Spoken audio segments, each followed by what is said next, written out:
Bismillahi walhamdulillah wassalatu wassalamu ala rasulillah Ashhadu an la ilaha illallah wa ashhadu anna muhammadan abduhu wa rasuluh la nabiyya ba'da amma ba'du Rabbi israh li sadri wa yassir li amri wahlul uqadatam min lisani yafqahu qawli.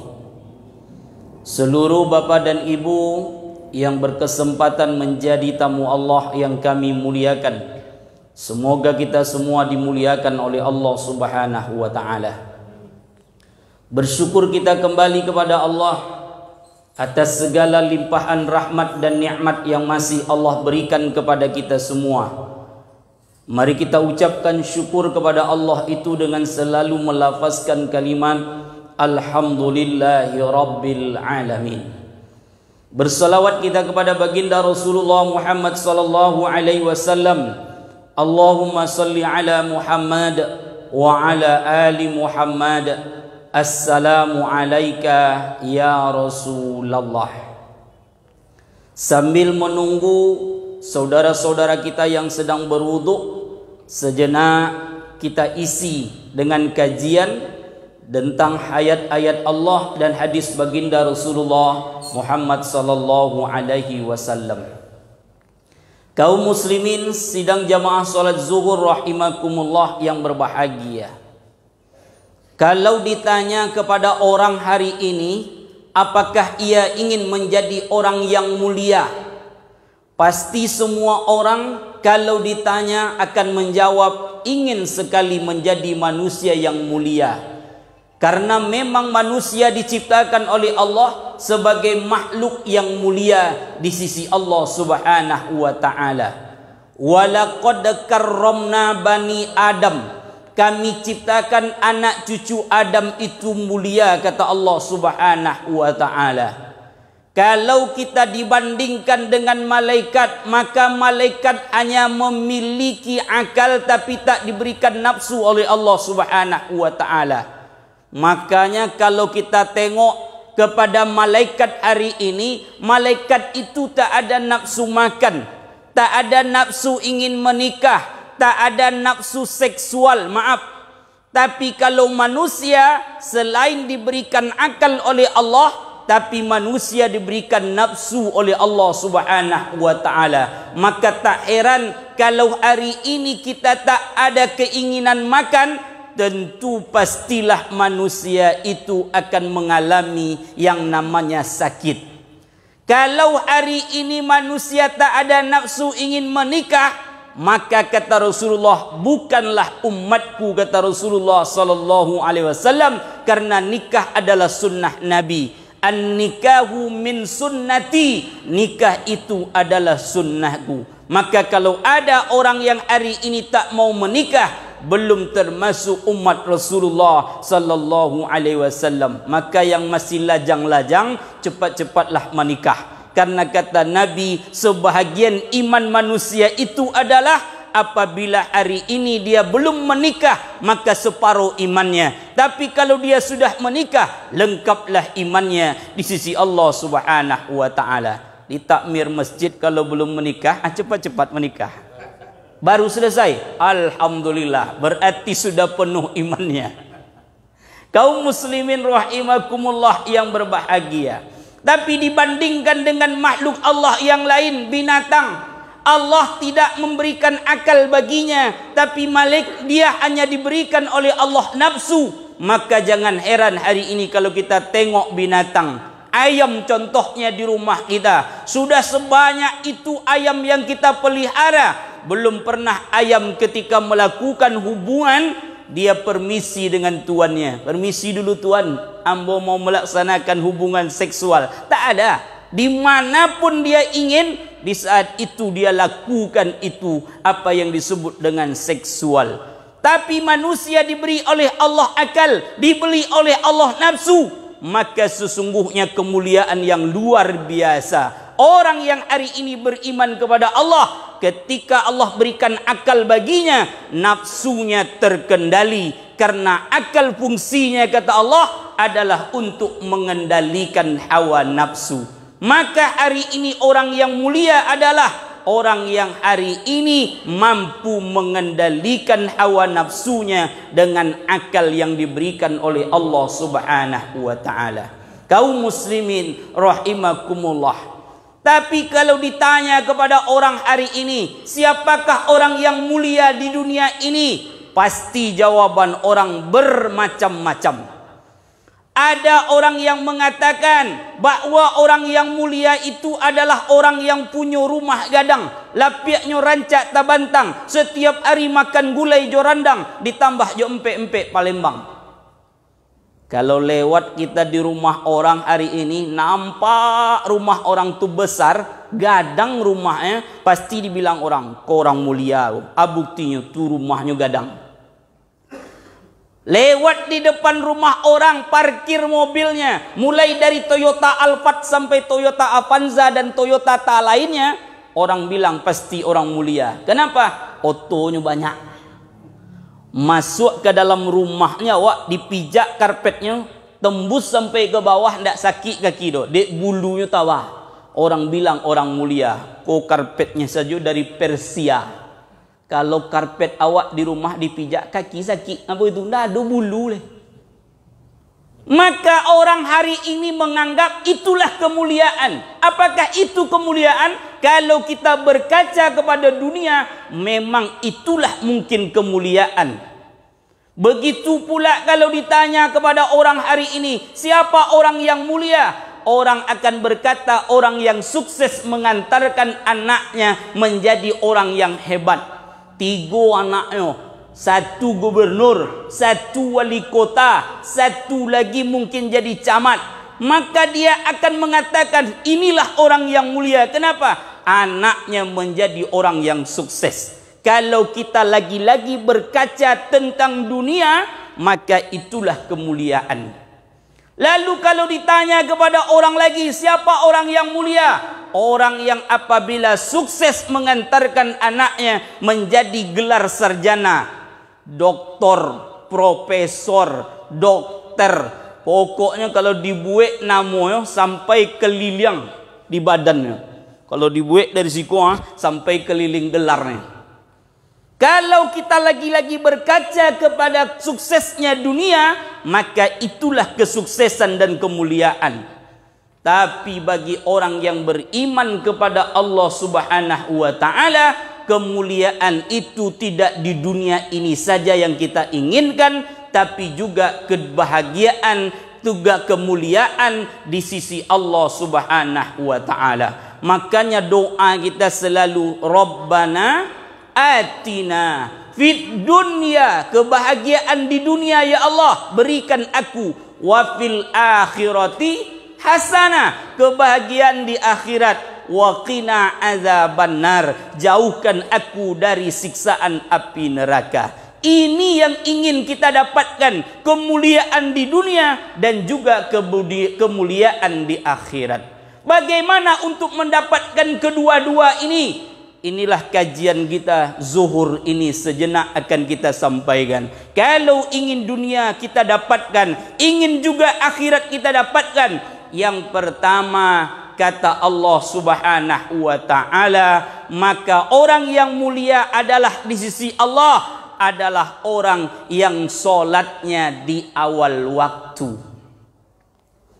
Abdullah bin Mas'ud pernah datang kepada Nabi, ya Rasulullah, ayyul amali ahabbu ilallah, amal apa yang paling dicintai oleh Allah? Dijawab oleh Rasulullah sallallahu alaihi wasallam, yang pertama kata Nabi, as-salatu ala waqtiha, salatlah kamu di awal waktu.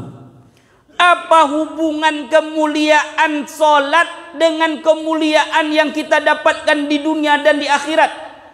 Ternyata kaum muslimin rahimakumullah, salat itu perintah Allah. Siapa yang mengerjakan di awal waktu, maka dia tinggi nilainya di hadapan Allah Subhanahu wa taala, karena Allah cinta kepada orang yang salatnya di awal waktu.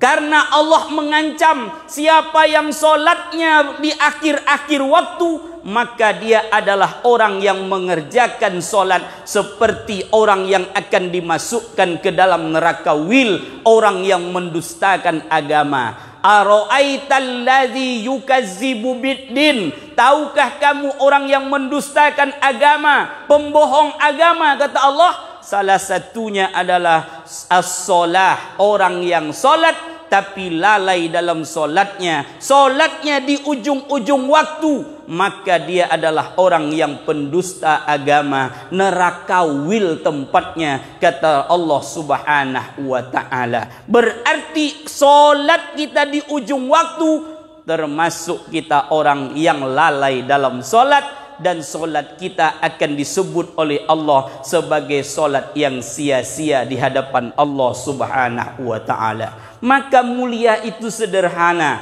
Orang azan, hayya 'alas shalah, kita jawab la haula wala quwata illa billah. Ayo solat, kata Allah, itu panggilan. Maka kita jawab tiada kekuatan melebihi kekuatan Allah. Hanya Allah lah yang bisa melangkahkan kaki kita menuju ke tempat solat kita.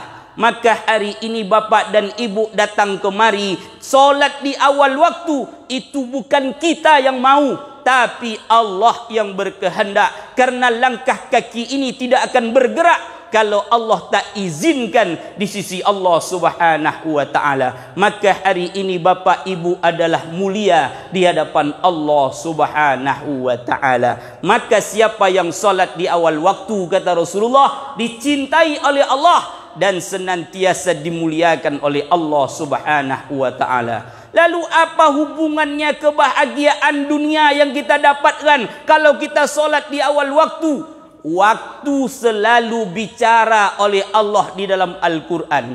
Wal asri, wal fajri, wan nahar, wal lail. Semua Allah bicara tentang waktu. Kalau begitu apa hubungannya dengan kebahagiaan dunia kita? Siapa yang solat di awal waktu, terjagalah hidupnya dengan waktu yang selalu dia kerjakan di awal waktu. Orang kalau berdagang, selesai solat subuh, dia buka dagangannya, berarti dia sudah memanfaatkan waktunya. Orang belum buka lagi kedainya, kita duluan membuka kedai, tentu rezeki kita lebih duluan diberikan oleh Allah Subhanahu wa ta'ala. Orang ketika hari ini kerja di kantor, ketika dia kerjakan solat di awal waktu, tentu dia lebih cepat datang ke kantor daripada orang yang solatnya terlambat atau mungkin tak mengerjakan solat. Inilah hebatnya solat di awal waktu. Selain daripada kita dimuliakan oleh Allah Subhanahu wa ta'ala, dunia pun kita dapatkan karena kita melaksanakan sesuatu yang sudah diatur oleh Allah di awal waktu. Kaum muslimin rahimakumullah yang berbahagia. Yang kedua, siapa orang yang mulia? Kata Rasulullah sallallahu alaihi wasallam adalah orang yang senantiasa bermanfaat bagi orang lain. Khairun nas anfa'uhum linnas, kata Rasulullah. Orang yang mulia hari ini, orang yang paling baik di antara kamu hari ini, bukan orang yang banyak uangnya, orang yang tinggal di gubuk lantai 5, tapi kata Rasulullah, orang yang bermanfaat bagi orang lain. Maka hari ini, apapun profesi kita hari ini, jadikan diri kita bermanfaat bagi orang lain. Orang kalau hari ini tuli, bermanfaat tak bagi orang lain? Bermanfaat. Orang tuli itu coba suruh dia hidupkan Maryam, takkan takut dia, Pak? Pak, Bapak coba hidupkan Maryam, awak yang tak tuli pasti takut awak. Tak talok loh. Tapi kalau orang yang hari ini tuli, tak payah, ketawa pun mau dia hidupkan. Wah, biasa aja dia. Kenapa? Dia peka, dia tuli, tapi masih bermanfaat bagi orang lain. Orang buta bermanfaat tak bagi orang lain? Bermanfaat. Kalau kita di kampung menghidupkan api kan pakai lusuh, Pak, dihembus. Cuba orang yang hari ini sehat matanya, disuruh meniup tu pasti takut dia. Kenapa? Masuk debu ke matanya. Tapi orang buta takkan takut dia. Sebanyak apapun bapak suruh, mau dia. Begitu manfaat manusia di hadapan manusia yang lain. Begitu pula orang lumpuh pun masih ada manfaatnya hari ini. Coba bapak parkirkan kendaraan atau apapun namanya, suruh orang lumpuh tu menunggu, takkan kemana-mana dia pak.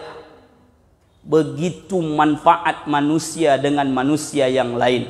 Maka hari ini kita tak tuli, hari ini kita tak buta, hari ini kita tak lumpuh. Masa kita tak bisa memberikan manfaat bagi orang lain? Apa saja profesi kita hari ini, maka kita berikan untuk orang lain, bernilai ibadah di sisi Allah Subhanahu wa ta'ala. Sebagai seorang dokter, maka dokter berikan manfaat kepada orang lain. Apa manfaat bagi orang, manfaat dokter bagi orang lain? Dia berikan diagnosa yang terbaik. Ketika orang datang ke tempatnya, maka bernilai ibadah di sisi Allah Subhanahu wa ta'ala. Seorang camat ketika hari ini dia berikan yang terbaik pelayanan kepada orang lain, membuat KTP dan lain sebagainya, dia berikan pelayanan kepada orang yang terbaik, maka dia bernilai ibadah di sisi Allah Subhanahu wa ta'ala. Termasuklah hari ini, kalau hari ini kita sebagai juru parkir hari ini, maka kita layani orang ketika dititipkan apa yang ada pada dirinya hari ini, maka kita jaga, kita rawat sampai orang itu kembali mengambil kendaraannya, bermanfaat bagi orang lain. Maka sederhana saja kemuliaan itu di sisi Allah, bermanfaat bagi orang lain merupakan kemuliaan di sisi Allah Subhanahu wa ta'ala. Maka ini yang harus kita lakukan. Tentu kalau ini kita lakukan, maka kita mulia di hadapan Allah, tidak hanya nanti di akhirat, tapi juga di dunia akan mendapatkan balasan di sisi Allah Subhanahu wa ta'ala. Fa'tabiru, mohon maaf atas segala kekurangan. Subhanaka Allahumma wa bihamdika asyhadu an la ilaha illa anta astaghfiruka wa atubu ilaik. Wassalamu alaikum warahmatullahi wabarakatuh.